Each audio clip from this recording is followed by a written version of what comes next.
In an age of dating apps, declining marriage rates, and changes in fertility technology, navigating relationships in your 20s can be tricky. And yet, the author of the book The Defining Decades describes this as one of the most important times in your life to consider relationships and family seriously, despite all of the messages that you may be thrown. Hey, I'm Adam if you're new here, and in this video I want to unpack the section entitled Love from the book The Defining Decade, in the hopes that wherever you are in your 20s, perhaps even beyond or before, that this may be very useful in navigating this space. So what's going on? Well, 20-somethings of this generation spend more time single than any generation in history. And yet the author Meg describes never having come across someone in their 20s who didn't want marriage or at least a long-term relationship at some point in their life. Which, given that we're very social creatures who rely on another to, procreate if that's what we want, makes complete sense. And yet, I feel like people in their 20s tackle a range of messages or questions being posed to them as they progress through this decade. At the beginning, it's all like, just have fun and live your best life, and you don't have to worry about relationships or anything like that. And yet, as you progress through this and start to near the other side, 29, you're 30 next year, it becomes, so how's your relationship going? Or are you guys thinking about marriage? Or when are you going to get a boyfriend? And so navigating this decade in this space, and as well as the external pressures, the internal pressure that you may feel can be complex. But despite all of these challenges, it's not all doom and gloom. If you live in the US, you're still in the most marrying nation of the Western world. More than 50% of adults in the UK are married. And so there's still an appetite for long-term relationships and marriage. But that doesn't mean there aren't things that we have to discuss and go deeper into. So let's just do that. The first chapter in this section is entitled An Upmarket Conversation, and it opens with a really important quote that I want to share with you. Society is structured to distract people from decisions that have a huge impact on happiness, in order to focus attention on decisions that have a marginal impact on happiness. The most important decision any of us makes is who we marry. Now, I always thought it was rather absurd that one would suggest using your 20s as a throwaway decade, right? Where you wouldn't invest in your relationships effectively, or if you wanted marriage, laying down the foundations for that, if not getting married in your 20s. We don't apply that logic anywhere else, right? Like, I've never heard someone say, don't worry about your education at some point. This is a throwaway year or a throwaway decade, or even in your career, right? Don't put any effort towards this thing, just do you, whatever that means, right? And so I thought it was quite crazy that this logic was applied to relationships, despite the fact that many of us have expressed wanting marriage or a long-term relationship, into the future. So Meg focuses her energy here on kind of dispelling this idea that the longer you wait for marriage, the better the outcome will be, which has kind of become this growing idea amongst people, right? If I just wait longer, surely I'll be more mature, I'll have more experiences or whatever comes with age that will lead to better outcomes. And yet, whilst the average age of marriage is increasing, divorce rates are holding pretty steady, which suggests that they don't track as well as we might think, especially over the age of 25. And interestingly, Meg suggests 3 ways that actually waiting may negatively impact your relationship outcomes. The first is being more set in your ways. Like, the older we get, we're used to potentially being on our own, in our own space, doing things our own way. And whilst I think this is largely a mindset consideration, like there are young people who are quite stubborn and won't move, older people who are more flexible, in general, the longer we spend alone or the longer we spend doing certain things, the more habitual they become and more grounded in us, if you like. So that can become complicated when you have another person in the picture who, unless they are a clone of you, which is unlikely in the current circumstances, then there will be an impact. The second point she makes is that having a number of partners with no commitment or low commitment can lead to an erosion in faith in love or faith in relationships, which you may carry into the next one, right? You may meet a person who you're really compatible with, but if you've experienced perhaps a lot of trauma in the dating market and things like that, then you may bring that to that relationship. Of course, this is another mindset thing, and we all have to work through our experiences, but the more trauma that you accumulate, is clearly the argument here, or the more encounters you have that are negative, the more likely that you may bring those into your future relationship or even marriage. And the final way that waiting may negatively impact your outcomes, and I think is less debatable than the other two,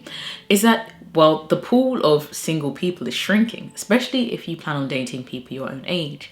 People are pairing up, typically in their 20s, their 30s, right? And so if you are waiting and waiting because you believe that well, you're going to accumulate all these valuable things that will lead to a happier marriage, which is of course your prerogative, you may also have to deal with the idea that there are less people in your dating pool. Another thing to consider, and I want to be very cautious when I talk about this because I know it's a very sensitive subject, is women have to consider fertility. So if one wants a family, wants to have children in the future, then thinking about your fertility and your fertility window is something that is a reality. I know there is new technology, there's ideas of freezing eggs and things like that. Some people don't want to do that. For some people, it may not be a financial option, or other complications and, the actual process itself, that may not be feasible. And it's not typically the way that most people will typically conceive. And so thinking about fertility in your 20s is something that I think we should do and be more open about when we're having conversations about relationships and building families. Another thing that she focuses on in this chapter is that it's become almost taboo to talk about wanting a relationship in your 20s, right? Because of all those other messages about living freely and not committing and all of that people can feel like fear ridicule if they do bring up the fact that they kind of want to be married or they want a long-term relationship, they want commitment at this stage. We can refer to this as the catch flights, not feelings culture. And this is something that becomes really clear to Meg as she's in the clinic speaking to a lot of 20-something-year-olds, right? And one in particular says, I'm scared to bring up the fact that I want to be married by 28 and already have my first child by 31 to my partner because I'm not sure how he's going to react. And she shares a lot of these stories, but there are also some people who are like, I feel too young to get involved in this, right? Like I'm not ready for this step. And obviously navigating those for both types of people who walk into the clinic or people who just don't know. But it's really interesting when she kind of juxtaposes this against the people in their 30s. And it becomes clear that both external and internal pressure is weighing on these people in her clinic, right? Like they're expressing this fear and this panic that is coming with the fact that maybe there were some bad relationships in their 20s or they just didn't think about it at all. Ultimately, going into their 30s without any real solid foundations for a relationship is causing panic and stress in people. And that is a reality that she talks about in the book. I think a quote that really sums this up from one of her clients goes, "The best boyfriend I ever had was in my mid-20s. I just didn't think I was supposed to be with someone then. Now, I feel like I missed the ones who are willing to settle down, and I'm scrambling to marry whoever I can." So the idea is that this chapter is not about it being over in your 30s or rushing to find a partner or just being with anyone. It's about thinking about something that's going to impact you in the long term and putting time and effort and energy into that just as you would with any other venture or any other avenue of your life. Right? As opposed to waiting longer and longer and longer and perhaps dealing with the very real pressures that are a form of biology, of time, of the dating pool, in order to increase the likelihood of meeting somebody you're actually compatible with and who you're excited to be with and who you can see yourself building a healthy family and relationship with. The next section is entitled Picking Your Family. Now she uses a client, Emma, to illustrate this point here. Emma is a overachiever, right? She's always achieved in school and in her career, but she comes from a troubled background. Her parents had a few issues, they split. She doesn't really feel connected to any of them. And through these sessions with Meg, it becomes clear that she feels lonely, right? She doesn't feel like she has any family ties. And of course, none of us can pick our families when we're growing up. We are born to the families we are, and that is our hand, and we deal with it however we do. But what Meg tries to draw into Emma, and of course by all of us who are reading, is that you pick your family, right? When you start a relationship and decide potentially to get married and to have children, you are picking your family, right? And all of the values and all of the experiences, everything that comes with that person and also their family, right? In the Western world, we're quite individualistic. And so you forget that really marriage is the bringing together of two families, right? The bonding of two families.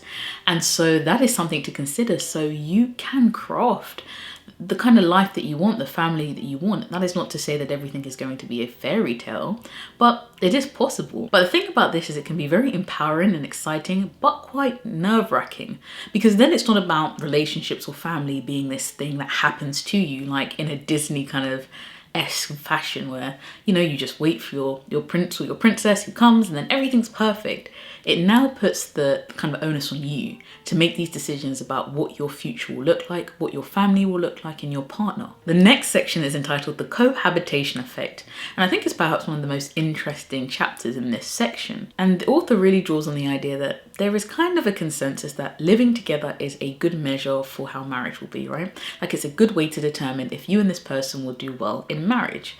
And She argues that this just isn't really the case. The rise in cohabitation, that is, living together without being married, without a formal or legal commitment to each other, can be attributed to things like the sexual revolution, birth control, but also the economics of being a young adult, right? Like, it's expensive out here, so sometimes coming together may seem like a good decision, well, a good financial decision anyway. So Meg uses Jennifer, one of her clients, to kind of illustrate the point of the cohabitation effect and why it's not necessarily the best determinant of a good marriage.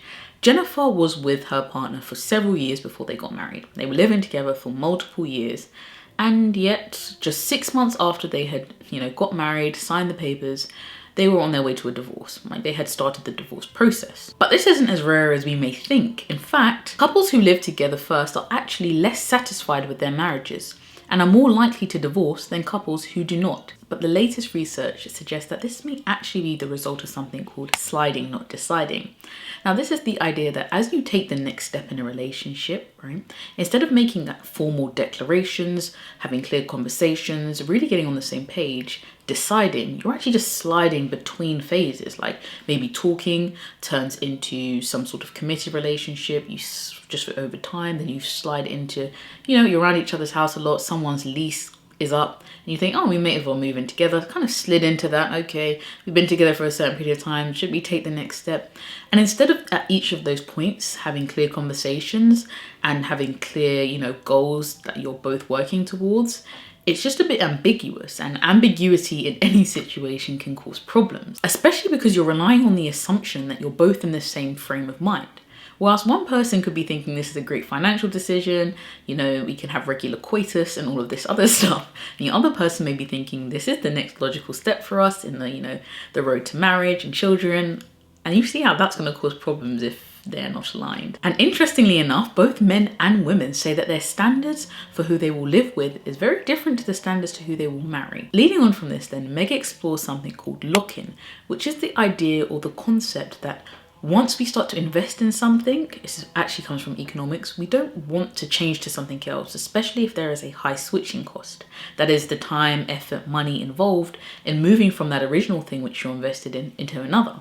And cohabiting increases those switching costs, which means you may end up staying in situations that you shouldn't be in for longer because you don't want to make that switch because the cost is too high. And going back to Jennifer, she talks about how in her 30s, that switching cost is so much higher because she, again, is acutely aware of time moving forward. And that's why she didn't make the move when she should have before getting married, when they were cohabiting, and is now, looking at divorce 6 months in and realizing we didn't make the right decision for us. But cohabitation doesn't have to be the end of the world or even a negative thing. So there are two main things that Meg says you should probably consider if you're going to do this. The first is making it very clear about what this step is, having the conversation and taking, a sit down with your partner to explain, what is this for us? Is this a financial decision? Is this, the next step in us progressing towards marriage or a long-term relationship or children? And therefore there is no real ambiguity. And the second thing is to anticipate and evaluate any constraints that may mean that you don't make the switch or change or move away from a situation when you're supposed to, right? Anything that may keep you locked in so that you can kind of mitigate for that, or at least consider it so that you don't end up wasting your time, the time of someone else, maybe causing more damage to the both of you. So the next chapter in this book is entitled On Dating Down. Now, I don't quite agree with that chapter name. I think it should be called The Stories We Tell Ourselves, and it will become clearer in this kind of breakdown why. So in this chapter we meet Kathy, who is somebody who is kind of living life arguably recklessly. She is engaging with anybody who shows her interest. She's having unprotected coitus. Like, she's just making really kind of careless decisions actually, and ignoring her own desire for a relationship and a partner just to engage with anyone, even if they just want a booty call or anything like that. But Kathy is also a teacher, and so the author Meg tried to get her to understand why she may be going wrong or why this might not be the path that she wants. Is she asks, would she want this life for any of her students? And she obviously recoils. She's like, no, of course I wouldn't want any of my students, any of the boys or girls, to kind of live life like this. Okay, well, then why would you accept it for yourself? And it becomes clear throughout the chapter that Kathy is using these activities or these actions to kind of self-medicate or as a form of self-care for the stories that she's told herself. When she was younger, she was bullied. She was never kind of the romantic interest. In fact, actively told that no one would really like her and things like that. And so in order to kind of, if you like, overcorrect for that, She's living the life that she is now, but it's not bringing her fulfillment. And this is why I think this chapter should be called The Stories We Tell Ourselves. Stories are a fundamental part of the human experience. It's the reason why, religious texts are really a collection of stories. You switch on the news, they're kind of trying to convince you of some sort of narrative or tell you some sort of story that makes sense or may resonate with you, right? When you watch a movie, how it can kind of invoke certain reactions in you through stories. And it's a way we convey information in really succinct, but also really ways that will stand the test of time. And one of those things, though, is that we can tell ourselves stories about ourselves and conjure up ideas about who we are that have very real consequences in the real world. Like, they manifest in the way we behave and in the way we interact with others. And therefore, it can lead you to a negative outcome or a positive outcome.